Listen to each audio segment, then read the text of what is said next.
Hi students, welcome to maths YouTube channel. ఈరోజు మనం చెప్పుకోబోయే టాపిక్ 8th క్లాస్ మ్యాథమెటిక్స్లో 5th చాప్టర్ అయిన స్క్వేర్స్ అండ్ స్క్వేర్ రూట్స్. ఇందులో ఎక్సర్సైజ్ 5.3 చెప్పుకోబోతున్నాం. క్లాస్ స్టార్ట్ చేసే ముందు మీకు చెప్పవలసింది ఏమంటే మన ఛానల్ని తప్పకుండా సబ్స్క్రైబ్ చేసుకోండి. మన ఛానల్ పేరు శ్రీనివాస్ ఏకలవ్య అకాడమీ. మన ఛానల్లో present 8th class videos upload చేస్తాను. ఫ్యూచర్లో అంటే రాబోయే రోజుల్లో 9th class videos, 10th class videos కూడా అప్లోడ్ చేస్తాను. అవన్నీ మీకు నోటిఫికేషన్ రూపంలో రావాలి అంటే మెసేజ్ రూపంలో రావాలంటే మన ఛానల్ని తప్పకుండా సబ్స్క్రైబ్ చేసుకోండి. ఓకే, ఇంకా ఈరోజు క్లాస్ స్టార్ట్ చేద్దాం. ఈ వీడియోలో మనము 7th ప్రాబ్లం చూద్దాం. అసలు క్వశ్చన్ ఏమి ఇచ్చాడు? The students of class 8 of a school donated 2,401 rupee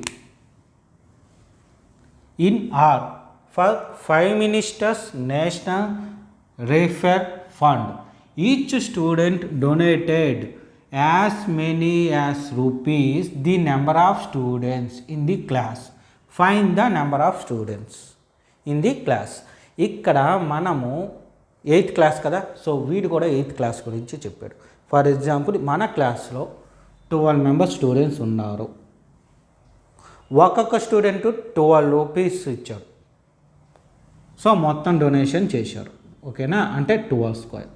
అలా కాదు, మన క్లాస్లో 30 మెంబర్స్ స్టూడెంట్స్ ఉన్నారు. అప్పుడు ఏం చేశారు? ఈచ్ స్టూడెంట్ 30 రూపీస్ ఇచ్చారు. అంటే 30 స్క్వేర్. 30 స్క్వేర్ అంటే మన క్లాస్లో ఎంతమంది ఉంటే అంత మనీ, ఓకేనా, అంత మనీ డొనేషన్ చేశారు ఈచ్ స్టూడెంట్. అయితే మన క్లాస్లో ఎంతమంది స్టూడెంట్స్ ఉన్నారో ఇక్కడ మెన్షన్ చేయలేదు. కాబట్టి మనం ఏం చేద్దామంటే దాన్ని ఎక్స్ అనుకుంటాం. ఓకే, ఇప్పుడు స్టెప్స్ రాస్తాం. Let X be the number of students in the class. First step. ఓకేనా, తర్వాత ఏం చేశాడు? అదే అమౌంట్ కదా డొనేషన్ చూశాడు. చూడండి, each student donated as many rupees as the number of students. అయితే దాన్ని మనం ఏం చేస్తామంటే ఈచ్ స్టూడెంట్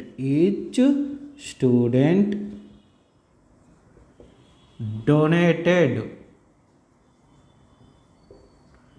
ఎక్స్ రూపీస్. ఓకేనా, అంటే మన క్లాస్లో ఎక్స్ మెంబర్స్ ఉన్నారు.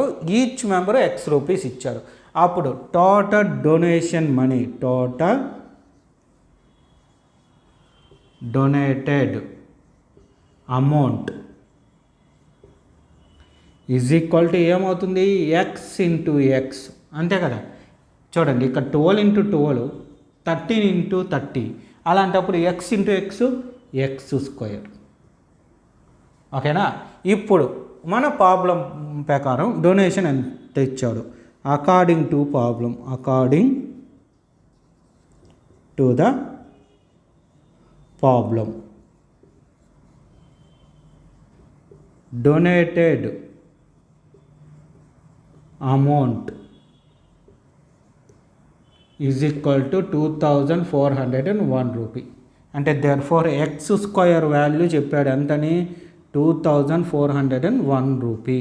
మనకి ఎక్స్ కావాలి అంటే ఎక్స్ స్క్వేర్కి ఆ పక్కకు పంపించారు. ఓకేనా, అంటే రైట్ సైడ్కి పంపించాలి. మీకు ఇంతకుముందే చెప్పాను, ట్రాన్స్పోజ్ ఫార్మ్స్లో ఎక్స్ రైట్ సైడ్కి వెళ్తే మైనస్ అవుతుంది, అదే మైనస్ రైట్ సైడ్కి వెళ్తే ప్లస్ అవుతుంది. ఇంటూ రైట్ సైడ్కి వెళ్తే డివైడెడ్ బై రైట్ సైడ్కి వెళ్తే ఇంటూ. ఎందుకు? ఆపోజిట్స్. అదే మరి ఇప్పుడు స్క్వేర్ గురించి నేర్చుకుంటాను. సో స్క్వేరు రైట్ సైడ్కి పంపిస్తే స్క్వేర్ రూట్ అవుతుంది. అదే స్క్వేర్ రూట్ రైట్ సైడ్కి పంపిస్తే స్క్వేర్ అవుతుంది. ఓకేనా, ఇది ఎల్హెచ్ఎస్, ఇది ఆర్హెచ్ఎస్, మధ్యలో ఈజ్ ఈక్వల్. ఓకేనా, ఈ రూల్ ప్రకారము ఎక్స్ స్క్వేరు రైట్ సైడ్కి వెళ్ళింది. చూడండి ఎక్స్ స్క్వేరు రైట్ సైడ్కి వెళ్ళింది అంటే స్క్వేర్ రూట్ అయింది.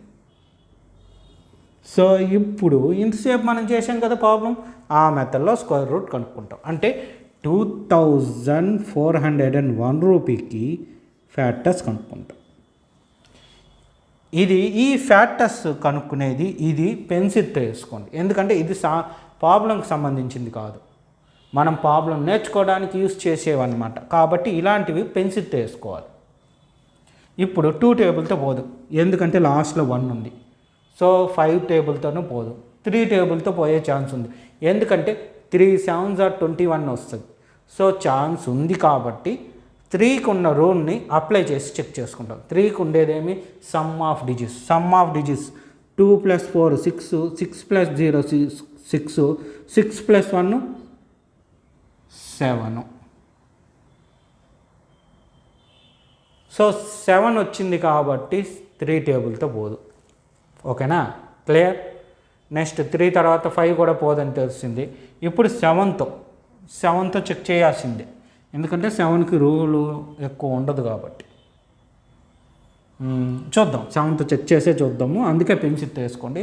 7 3s are 21, 24లో 21 పోతే 3, 21 ఎప్పుడు 3s are, ఇది 24లో 21 పోతే 3, పక్కన 0 ఉంది కాబట్టి 0, 4s are 28, సపరేట్ చేస్తే 2, దీని పక్కన 1 ఉంది, so 21 3s are.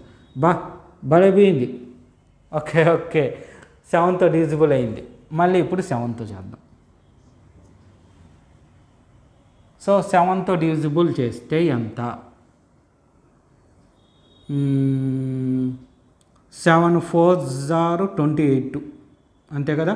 7 4s are 28. ఈ 34లో 28 పోతే 6 మిగులుతుంది, పక్కన 3. 7 9s are 49. మళ్ళీ 7తోనే పోతాను చూడండి, 7 7s are, మళ్ళీ 7 1s are, అంతా 7s వచ్చాయి. ఎన్ని 4 7s వచ్చాయి. √7 × 7 × 7 × 7. సో ఇదొక పేరు, ఇదొక పేరు. సో దీని బదులు ఒక 7, దీని బదులు ఒక 7. 7 7s are 49. అంటే x = ఎంత? 49. అంటే 49 × 49 చేస్తే 2401 వస్తుందన్నమాట. ఓకేనా, ఇది ఎక్స్ వాల్యూ. అయితే మన ఎక్స్ అనుకుంది దేన్ని? Number of the students in the class. అదే రాస్తాం. Therefore the number of the students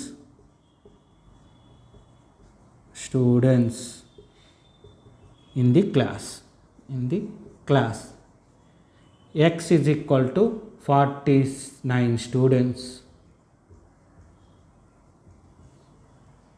ఓకేనా, ది నెంబర్ ఆఫ్ స్టూడెంట్స్ ఒక దాని the number of students in the class 49 members లేదా 49 స్టూడెంట్స్. ఓకేనా, ఇది చాలా ఈజీ ప్రాబ్లం, నీట్గా వేసుకోండి, ఎందుకంటే ఇది చాలా ఇంపార్టెంట్. ఇలాంటి ప్రాబ్లమ్స్ మనకి 10th క్లాస్లో ఎక్కువ వస్తాయి. అయితే ఇలాంటి స్క్వేర్స్ ఉంటాయి కానీ వీటితో పాటు ఇంకొన్ని కలుస్తాయి. అందువల్ల ఇలాంటి స్టెప్స్ ఉండే ప్రాబ్లం బాగా నేర్చుకోండి.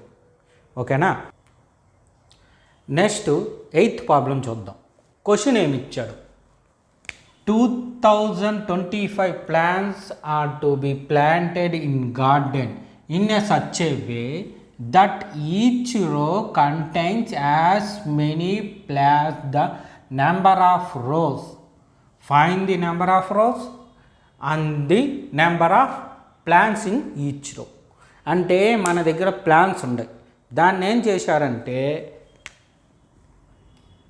ఇలా ప్లాన్ చేశారు. ఓకేనా, అయితే రూల్ ఏంటంటే రోస్ ఎన్ని ఉంటాయి, కాలమ్స్ ఎన్ని ఉంటాయి. ఓకేనా, అంటే రోస్ ఎన్నో ఆ రోస్లో ఉండే ప్లాన్స్ కూడా అది. ఫర్ ఎగ్జాంపుల్ మీకు కరెక్ట్గా చెప్పాలంటే ఇప్పుడు ఎన్ని రోస్ ఉన్నాయి?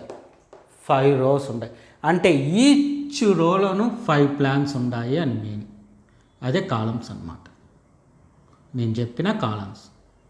ఓకేనా, మనకి రోస్ ఎన్నో ఆ రోలో ఉండే ప్లానెట్స్ కూడా అంతే ప్లాన్స్. మీకు ఇంకా బాగా తెలియాలంటే చెస్ బోర్డ్ కరెక్ట్గా చెప్పాలంటే మీకు చెస్ బోర్డ్ తీసుకున్నారంటే ఇలా 8 ఉంటాయి అవునా, రోస్ 8 ఉంటాయి. బాగా గమనించండి. ఆ రోస్లో మనం పెట్టే కాయిన్స్ కూడా 8 ఉంటాయి. ఫస్ట్ కాలంలో 8, సెకండ్ కాలం 8. అదేవిధంగా బ్లాక్లో కూడా కింద 8 దానిపైన 8 అలా ఉంటుంది. ఓకేనా. సో ఆ మారి ప్లాన్స్ పెట్టారు. మధ్యలో కూడా ప్లాన్స్ ఉన్నాయి. చెస్ బోర్డుల మధ్యలో కాయిన్స్ ఉండవు. ఓకేనా. దానిలో లేదు చెట్లో ఉన్నాయి అనుకోకండి. ఇక్కడ మనకి ఎగ్జాంపుల్ కోసం అలా చెప్పాను. ఇప్పుడు ఈ మాలి 5 రోస్ ఉంటే ఈచ్లోను 5 ప్లాన్స్ ఉన్నాయి. ఓకేనా. కాసేపు ఇట్లా అనుకుందాం. అప్పుడు టోటల్ ప్లాన్స్ అంటే 5 × 5 అవుతుంది. అంటే 5 రోస్ ఈచ్లోనూ 5 ప్లాన్స్.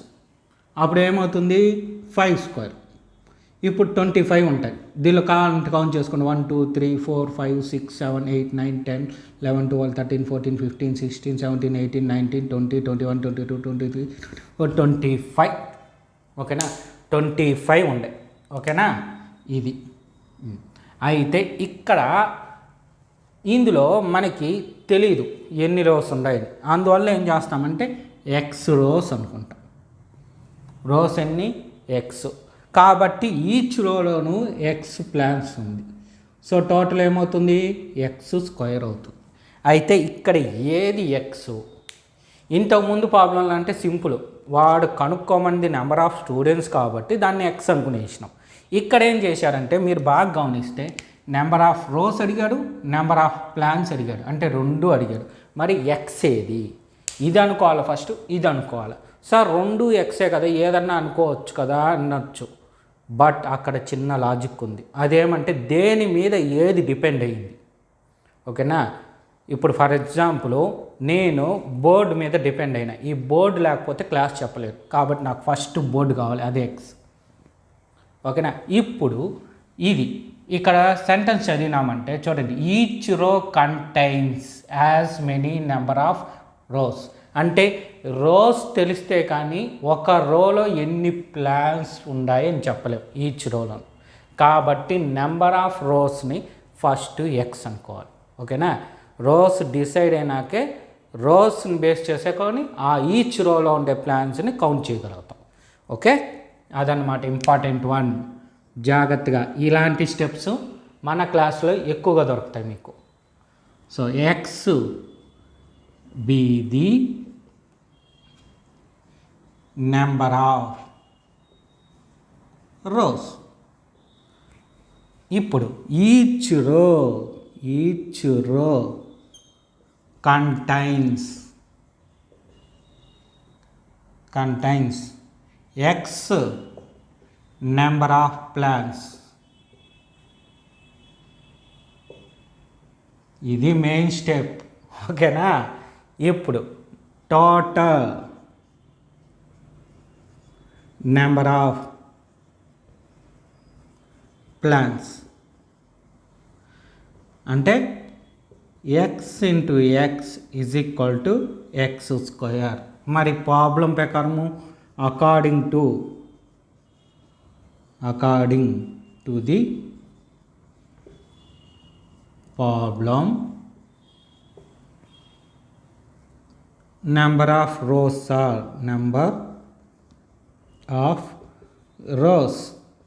are 2025. therefore ఇది మనం చేసింది, ఇది క్వశ్చన్లో ఇచ్చింది కాబట్టి X square is equal to 2025. So ఇంతకుముందు చెప్పా కదా ఎల్హెచ్ఎస్లో స్క్వేర్ ఉంది, ఆర్హెచ్ఎస్కి వెళ్తే square root. X is equal to 2000 √2025. ఇప్పుడు 2025కి స్క్వేర్ రూట్ కనుక్కోవాలి. చూడండి, ఇది 2025కి స్క్వేర్ రూట్. ఇక్కడ నుంచి మనం ఏం చేస్తామంటే రఫ్ వర్క్ బ్లాక్ ఇంక్తో రాస్తాం. సో బ్లాక్ ఇంక్ కనిపించిందంటే పెన్సిల్ అని మీనింగ్. ఓకేనా. చూడండి, లాస్ట్ డిజిట్ 5తో అంటే పెన్సిల్ వర్క్. ఈ ప్రాక్టీస్ వర్క్లంతా మీకు బ్లాక్ ఇంక్తో కనిపిస్తుంది, ఆన్సర్ అంతా బ్లూ ఇంక్తో ఉంటుంది.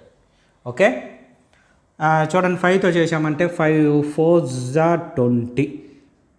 ఓకేనా, ఈ 20 సేమ్ సరిపోయింది. ఇక్కడ ఎంత ఉంది? 2 ఉంది. 5 టేబుల్లో 2 రాదు కదా, సో రాదు కాబట్టి 0. ఇప్పుడు మిగిలిపోయింది 2, దాని పక్కన 5 మొత్తం కలిపేస్తాం. ఆ 2 రాదు కాబట్టి 0 పెట్టా, ఆ 2 పక్క దానికి ఇచ్చేసాం. ఎంత అయింది? 25. 5 ఇప్పుడు 5తో 5 8 జారు 40, 5 1 జారు 5 సరిపోయిందా? సో ఇప్పుడు ఏమి 2 టేబుల్, 5 టేబుల్ అయిపోయింది, 2 టేబుల్కి వెళ్తాం. అయితే 2 టేబుల్తో అవ్వదు, ఎందుకంటే లాస్ట్ డిజిట్ 1 ఉంది కాబట్టి 2 టేబుల్తో డివిజిబుల్ కాదు. నెక్స్ట్ 3 అంటే ఏమి? Some of digit. Some of 8 + 1 9 వచ్చింది అంటే 3 టేబుల్తో పోతుంది. సో 3 2 జా 6, 8లో 6 పోతే ఇంకా 2 ఉంటుంది. ఈ 8 పక్కన 1 ఉంది కాబట్టి ఈ 2 పక్కన 1 పెడతాం. 3 టేబుల్లో ఎప్పుడు 7 జా 21, 3 7 జా 21 సరిపోయింది. ఇప్పుడు మళ్ళీ 3 టేబుల్, 3 9 జా 27, మళ్ళీ 3 టేబుల్తో 3 3 జా, మళ్ళీ 3 టేబుల్తో 3 1 జా, ఇంకంతే కదా. సో ఇక్కడితో రఫ్ వర్క్ అయిపోయింది, ఫ్యాక్టర్స్ కనుక్కునేసాం. ఇప్పుడు దీన్ని తీసుకొని వెళ్ళి ప్రాబ్లంలో రాద్దాం. అంటే 2025ని ఎలా రాసుకుంటాం? 5 × 5 ఇంటూ 3 ఎన్ని ఉన్నాయి? 4 ఉన్నాయి. 3 × 3 × 3 × 3 రూట్ ఆఫ్. సో ఇది ఒక పేరు, ఇది ఒక పేరు, ఇది ఒక పేరు. So 5 × 3 × 3. So 5 × 3 3 0 9. So 45. X value ఎంత? 45. ఇప్పుడు వాడు కనుక్కోమనింది రాద్దాం. ఫస్ట్ ఏం కనుక్కోమన్నాడు? నెంబర్ ఆఫ్ రోస్, ది, అదే కదా. చూడండి, the number of rose first మనం అనుకుంది కూడా. చూడండి ఇప్పుడు కరెక్ట్గా మ్యాచ్ అయిపోయింది. ఓకేనా, అందుకే సెంటెన్స్లోనే మనకు ఆ క్వశ్చన్కి స్టెప్స్ ఉంటాయి, వాటిని పట్టుకోవాలి, క్యాచ్ చేసేది తెలియాలి. The number of rose x is equal to 45. ఇది ఫస్ట్ వన్. నెక్స్ట్ ఏం చెప్పాడు? The number of plants, the number of plants in each row, x is equal to 45. ఇది అన్నమాట ఆన్సర్. ఓకేనా, సో నీట్గా రాసుకోండి. చెప్పాను కదా, మీకు బ్లాక్ ఇంక్తో కనిపిస్తే పెన్సిల్, బ్లూ ఇంక్తో ఉంటే ఇది ఆన్సర్ ఖచ్చితంగా రాయాలి. ఓకేనా, ఇది ఆప్షనల్. బ్లాక్ ఇంక్తో ఉండే రాస్తే మీకు ప్రాబ్లం అర్థమవుతుంది, అంతే, ఇంకేం లేదు. మీకు ప్రాబ్లం అర్థం కావాలంటే ఇవి ఉంటేనే ప్రాబ్లం అర్థమవుతుంది. మీరు ఇవే రాసుకోలేదంటే ప్రాబ్లం అర్థం కాదు. మళ్ళీ ఫస్ట్ నుంచి చూడాల్సి వస్తుంది, మళ్ళీ మనం మర్చిపోయి ఉంటాం. సో నీట్గా రాసుకోండి జాగ్రత్తగా. సో వీడియో చూశారు కదా, ఇదే విధంగా మన 8th క్లాస్ మ్యాథమెటిక్స్లో ప్రతి చాప్టర్లోని ఈచ్ అండ్ ఎవ్రీ మోడల్ మీద వీడియోస్ చేస్తాను. అవన్నీ మీకు రావాలంటే మన ఛానల్ని తప్పకుండా సబ్స్క్రైబ్ చేసుకోండి. అప్పుడే నేను పెట్టే వీడియోస్ అన్నీ మీకు మెసేజ్ రూపంలో వస్తాయి. మన ఛానల్ పేరు శ్రీనివాస్ ఏకలవ్య అకాడమీ. ఫ్యూచర్లో 9th 10th క్లాస్ వీడియోస్ కూడా అప్లోడ్ చేస్తాను. ఓకే, చూశారు కదా క్లాసు, మీకు నచ్చుంటే లైక్ చేయండి, అలాగే మీ ఫ్రెండ్స్ అందరికీ షేర్ చేయండి. ఈ విధంగా కొంచెం మన ఛానల్ని గ్రో చేయండి. Okay, thank you.